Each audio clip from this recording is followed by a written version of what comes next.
Hello everyone, it's Veronica from Media Visuals, and in today's video I'll be showing you how you can use a mirror when you take portraits and why it's an excellent exercise to help you think more about your composition. So roll the intro!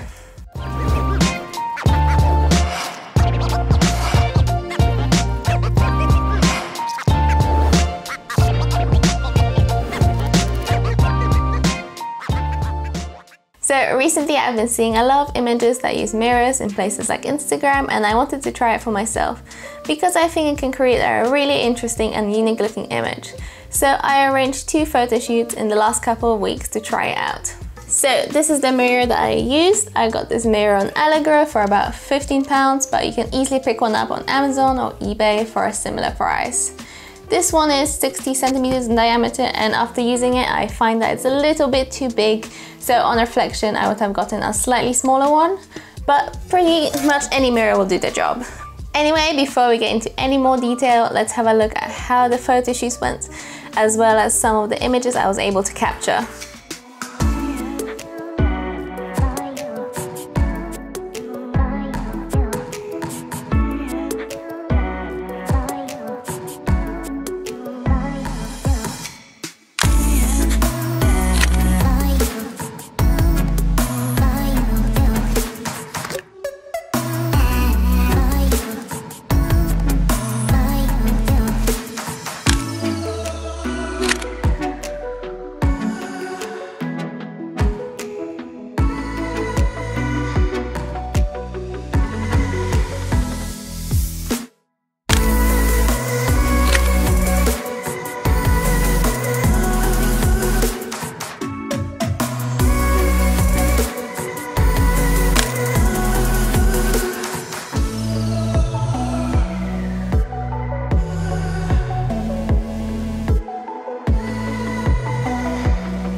So before we continue, I just want to say a big thank you to 2 of my models, Ola and Magda, and if you want to see more of them, you can find their Instagram links below.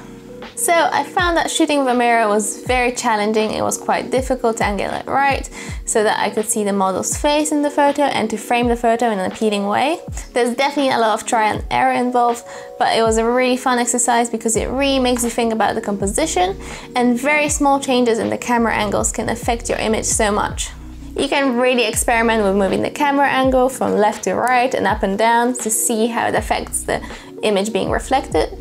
It also helps you better control the way the background affects your photos. When you tilt the camera up, you'll see that more of the sky is showing, and if you tilt it down, you'll see more of the ground behind the model. You can use this to really control the horizon in your photos, and you'll see how this can drastically change your photo. Shooting with a mirror is also just a fun activity to try and test your creativity. You can try placing the mirror in random places, or you can even get the model to lie down next to it.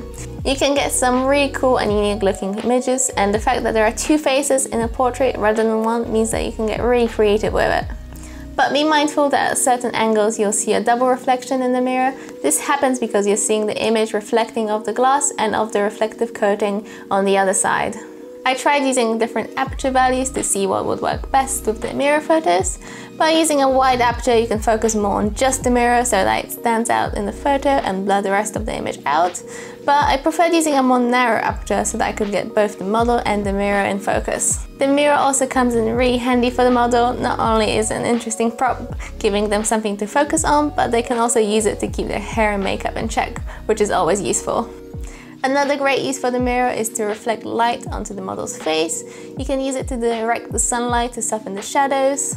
In terms of the gear during these photo shoots, I used the Canon 6D Mark II, which I paired with the 85 f1.8 and the Canon 80D paired with the Sigma 18-35 f1.8. If you're interested in either of those lenses, you can see our review of them in the description below. Overall, I had a really fun time using the mirror, and it's definitely something that I'll bring with me on shoots in the future to make more interesting and creative looking portraits. But what do you guys think of the photos? As always, we would love to hear what you think, so do leave your comments below. You can check out our Instagram and Facebook if you would like to see more photos from these photo shoots, and do give us a follow and a page like. If you like this video, please give us a thumbs up, and if you're new here, subscribe to our channel for more. Anyways, that's going to wrap up this video. Thanks for watching and see you on the next one. Bye!